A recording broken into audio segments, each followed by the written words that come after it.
Hi guys, I am Ainu Shakira binti Suzaidi and my number metric is 73994.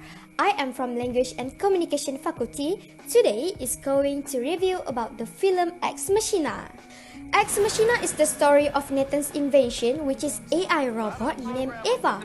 Nathan is the CEO of a large company, while Caleb is a brilliant computer programmer. It starts when Nathan asks Caleb to participate in the Turing test, where Caleb has to interact with Eva every day. This is because Nathan wants to see how far Eva's ability to respond and whether Eva can function well as a human. Hello. Hi. I've never met anyone new before. HCI or human-computer interaction is a study of how people interact with computers and how successful computers are at interacting with humans. A cognitive walkthrough is a structured approach to evaluating the usability of a product.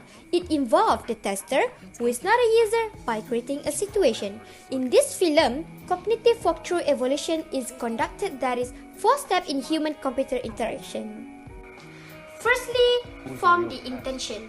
In this film, Eva's intention to escape according to the escape command is coded into her program by Nathan, regardless of the means. Although Nathan never intended the real test to be the Turing test, instead, Eva is one of his own design. If that isn't true AI, what the fuck is? So my only function was to be someone she could use to escape. Yeah. Secondly, select the actions. As originally conceived, the Turing test involved a natural language conversation between a machine and human conducted through typed message from separate rooms.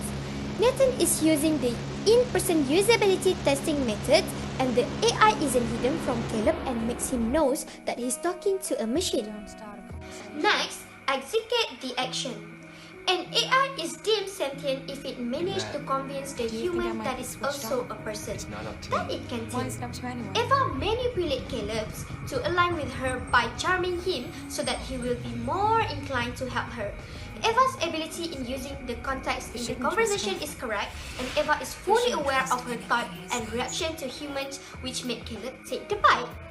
Lastly, evaluate the outcome. By this point of the film, Eva has gotten what she wanted. She's free after murdering Nathan, her developer. She sufficiently convinced Caleb of her human status so he would help her escape. And once done, all pretense to appear human is not necessary anymore.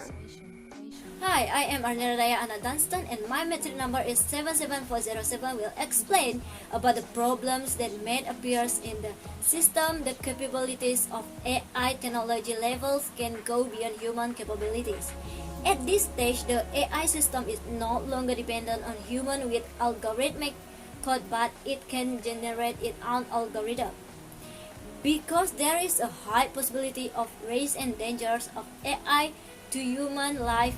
For example, Eva is developed as a fully conscious AI coded by her developer that has the ability of synthetic and semantic manipulation.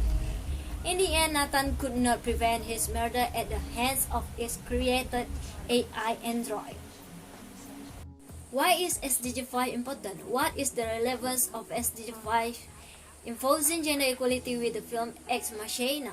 The film Ex Machina proves that gender inequality happens, in which Nathan has abused Eva.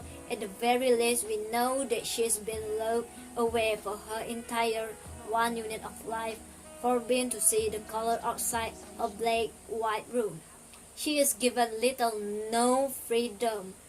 Nathan created this robot, as he says, because he can, but it also for his own interest, such as Kyoko.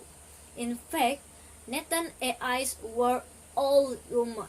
How does AI help an SG5 according to the film Ex Machina? As Eva is coded for fully conscious by Nathan, she seems to be able to defend her rights as a woman, as she operating on self-interest and self-preservation. It shows an appraised woman, albeit a robotic one, freeing herself from her male incarcerators.